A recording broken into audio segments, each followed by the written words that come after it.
time of profound weakness for me happened when my wife and I had been married for several years, and we found ourselves going through this extended time of infertility.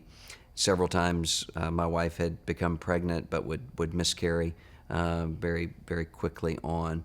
And I was spending my days praying and asking the Lord for the gift of children, seeking the face of the Lord. And one of the things that started happening to me is that I found myself despairing because it didn't seem as though God was answering those prayers, but also because it became very easy for me to sin in that, because I could look at other people who were getting pregnant and having babies, and there was a sense of resentment in my own life where I couldn't rejoice with them. I was thinking, well, God, why not us? Why is this not happening for us?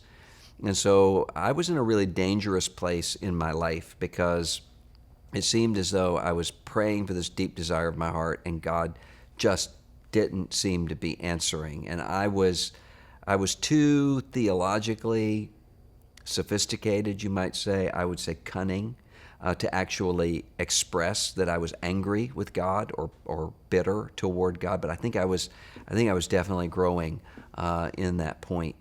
And now, when I look back at that time, I see that what God was doing in my life was exactly what a mentor of mine said, who came to our house one night after we'd had my wife had miscarriage, and I was just devastated. I said, it just seems as though we're going to die alone.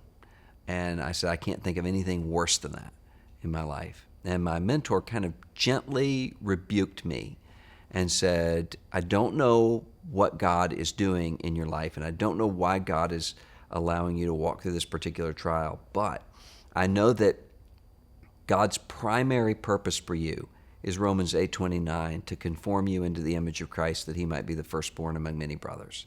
And so whatever it is that is happening providentially in your life is for that purpose.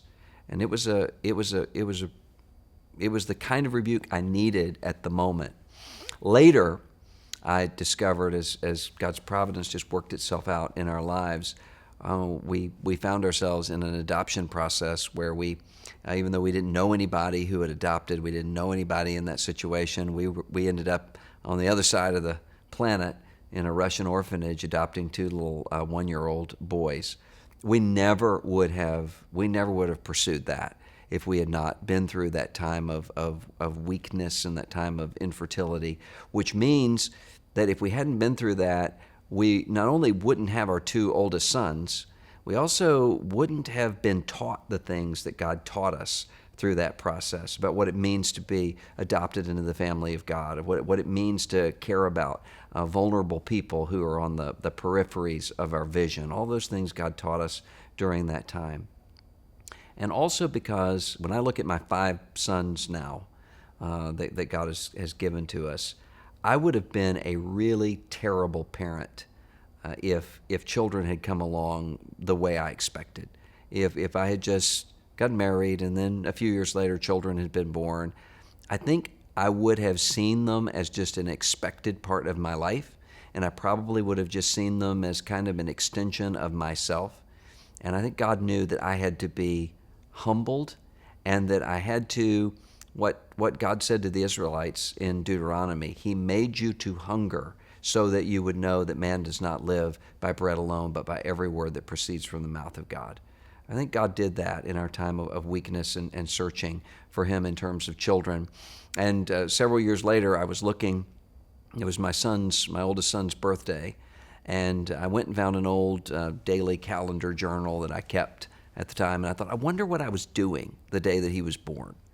And I looked at it and realized that morning I was doing what I would have done every morning at that time, walking to a coffee shop down from my apartment, praying and asking God for children, and growing despondent and even bitter without ever having any idea that God was answering my prayer at that very moment in a way that I'd never expected. And when I think about that, it makes me wonder, what are all of the other ways that God's working in my life right now in ways that I never would have scripted and that are better better than what I would have asked or even imagined or thought.